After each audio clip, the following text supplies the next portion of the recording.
Hi friends, இன்றைக்கி நம்ம கருப்பு கொண்ட கடலை உருளைக்கிழங்கு கத்திரிக்காய் போட்டு நல்ல ஒரு குருமா பார்க்க போகிறோம். அதுக்கு 2 தக்காளி 2 வெங்காயம் நம்ம ஸ்டைலில் சக்குன்னு கட் பண்ணியாச்சு.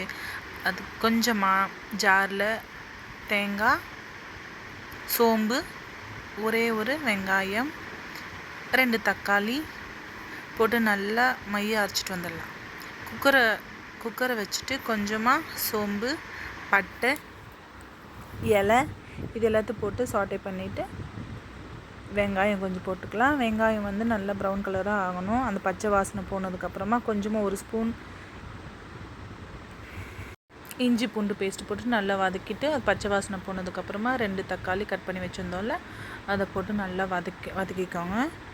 நல்லா வதக்கிட்டு அது கூடவே கொஞ்சமாக உப்பு, மஞ்சத்தூள் எல்லாத்தையும் போட்டு மிக்ஸ் பண்ணி கலக்கும்போது சீக்கிரமாக வெந்துடும். நம்ம அரைச்சி வச்சுருந்த பேஸ்ட்டையும் அது கூட போட்டு நல்லா கலந்து விடுங்க. ஜாரை கழுவி கொஞ்சமாக தண்ணி விட்டுக்கோங்க. உருளைக்கிழங்கு கத்திரிக்காய் போட்டாச்சு.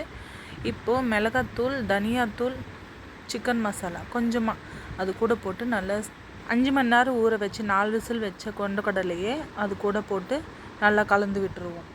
கலந்து விட்டுட்டு கொஞ்சமாக ஒரு நெல்லிக்காய் சைஸ் புளி கரைச்சி அதில் ஊற்றிட்டு 2 விசில், ஆல்ரெடி 4 விசில் வச்சு பருப்பு வெந்ததுனால 2 விசில் வச்சு 2 விசில் வச்ச உடனே நல்லா வெந்துட்டுருக்கோம். ஆல்ரெடி நம்ம பருப்பெல்லாம் நல்லா வேக வச்சிட்டோம் இல்லையா, அதனால் குழம்பு நல்லா வெந்துட்டுருக்கோம். வெறும் உருளைக்கிழங்கும் கத்திரிக்காய் மட்டும் தானே வேக போகுது. ஸோ 2 விசில், ஒரு விசில் கூட நல்லா வெந்துடுங்க.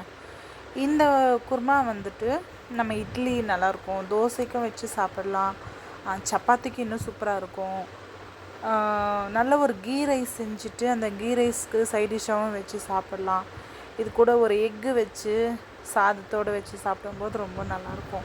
நான் இன்றைக்கி சப்பாத்தி தான் பண்ணிகிட்ருக்கேன். சப்பாத்திக்கு சைட் டிஷ்ஷாக தான் வச்சு போகிறேன். நான் வந்து ஃபுல்கா பண்ணுறேன். ஆக்சுவலாக சப்பாத்தி சுத்தமாக எண்ணெய் வைக்காமல் வெறும் சப்பாத்தி பண்ண போகிறேன். அதுக்கு கூட தொட்டு சாப்பிட போகிறேன். நல்லாயிருக்கு. நீங்களும் ட்ரை பண்ணி பாருங்கள். எப்படி இருக்குன்னு சொல்லுங்கள். தேங்க்யூ, பாய். மறக்காமல் ட்ரை பண்ணுங்கள். ட்ரை பண்ணிவிட்டு எப்படி இருக்குன்னு என் கமெண்ட் பாக்ஸில் கமெண்ட் பண்ணுங்கள். பாய்.